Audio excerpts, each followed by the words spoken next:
Ladies and gentlemen, my name is Keith, and welcome. I would like to take a moment to take you into my world. A couple days ago, I had a very in-depth conversation with some of my colleagues at work where we were talking about how complicated it is to make a Superman movie. This is during our lunch hour, so don't judge.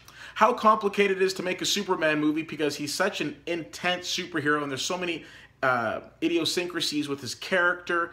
It's such a hard movie to film. But then I realized after seeing the movie Risen that making a movie about Jesus is probably the most challenging thing to make. Now, if hearing Jesus isn't your thing, that's cool. This blog is not about religion. This blog is about a movie that I had an opportunity to see, but we are going to be talking about Jesus. So again, if it's not your thing and you want to bounce, that's cool. But if you do want to stick around, let's talk about it. Jesus is the coolest person that has ever walked the face of the earth. Hands down. Some of you might hear that and say, well, you know, my dad's pretty cool. Well, my dad's pretty cool too, but my dad isn't Jesus.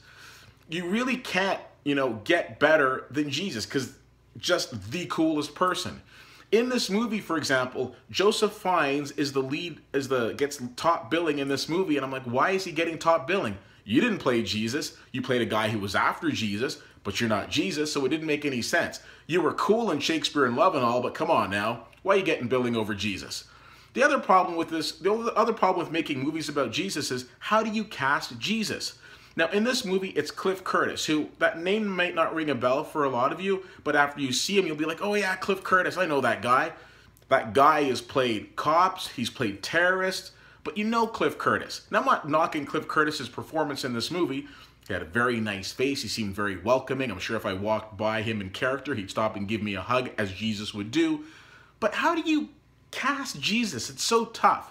So getting past all of that, this movie basically deals with Jesus, or Yeshua as he's known in this movie by his Hebrew name, deals with Yeshua after the crucifixion. And of course, on the one side, the people that crucified him want to make sure that he's dead, but on the other side, all of his followers, all of his disciples want to make sure that he's looked after.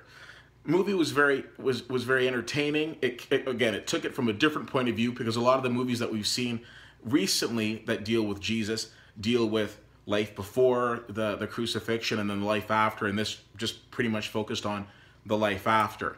This movie is not going to be for everyone because it is such a controversial subject depending on how you feel. How I felt about this movie is I thought it was entertaining. Again, you go into it and you think to yourself, I was probably more touched about the story overall and thinking to myself, it's nice to see that depicted on the big screen, and I think that's very important.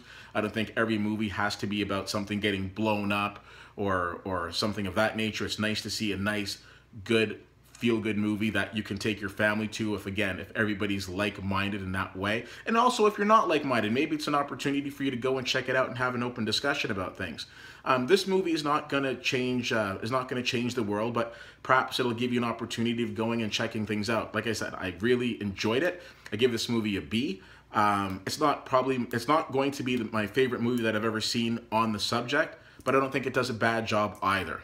So if you have the opportunity of checking out Risen, let me know what you think. CFL_fan on Twitter, Facebook.com/WittyWhittier, and WittyWhittier.com. I appreciate you taking the time to check this out. And as always, my name is Keith, and I'll see you at the movies.